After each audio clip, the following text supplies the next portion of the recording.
گروهی از وکیلان روس طرح قانونی را به دومای دولتی پالاتای پایانی پارلمان پیشنهاد کردند که در صورت قبول اجازه نمی‌دهد از جمله مهاجران کره تاجیک زن و فرزندانشان را با خود به روسیه برند.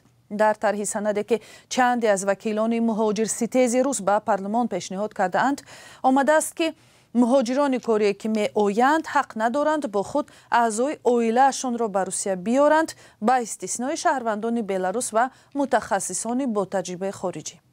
همکارم طاهر سفر سند مذکور را به دست آورد و قبل از برنامه در صحبت از اول درباره جزئیات آن پرسیدم.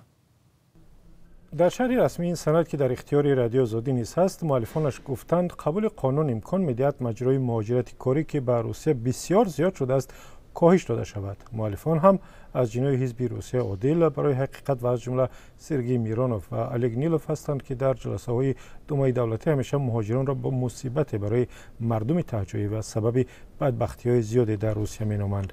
مؤلفان سند وجه آوردند که قبول چنین قانون ضرور است، زیرا خانواده‌های مهاجران از مکتب، شفاخانه‌ها و دیگر خدمات اجتماعی در روسیه فعالانه استفاده می‌برند که خراجات علاوه‌ای از بودجه مرکزی و منطقوی طلب می‌کند. پیشنهاد طرح نوی قانون درباره مهاجران ادامه تلاش‌های حکومت و پارلمان روسیه است که از بهار سال 2024 و بعد از حمله مرگبار به تالار کنسرتی کراکوس در کنار مسکو آغاز شد. در این حمله شبهه برانگیز که 145 نفر کشته شدند، مهاجران تاجیک را متهم می‌کنند که حالا محاکمه‌شان پس درهای بسته ادامه دارد. در شرح رسمی وکیلان دومای دولتی آمده است در نیم سال گذشته به خارجیان 114,000 اجازه کار دادند که در مقایسه با 6 ماه سال 2024 یکونیم مراتب زیاد است. سال 2025 به قبل آنها در روسیه 6.5 میلیون خارجی حضور داشتند که بیانگر افزایش چشمگیر مهاجرت به روسیه است. مؤلفان سند گفتند قبول این طرح امکان می‌دهد مجرای مهاجرت به روسیه از حساب نآمدن اعضای خانواده‌های مهاجران از 15 تا 20% کمتر کرده شود. و سوال دیگر از همکارم این بود که تا کجا احتمال قبول شدن چنین قانون در روسیه وجود دارد؟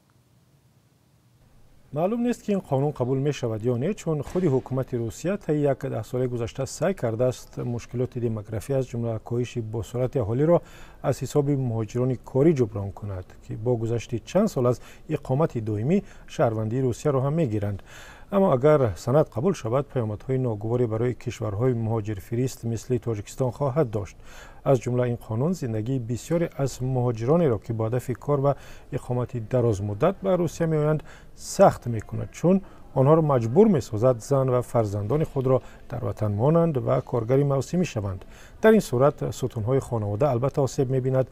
هجران دراز مدت فشار روانی به هر دو طرف را زیاد میکند. تعدادی بچه‌هایی که فقط در تربیه مادر میمانند می‌افزاید.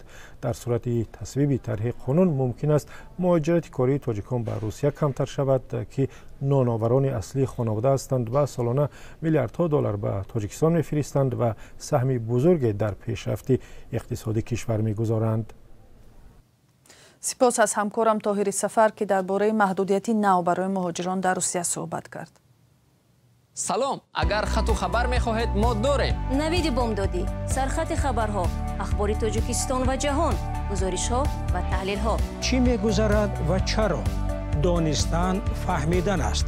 ضمیمه یا اپ ما را بگیرید.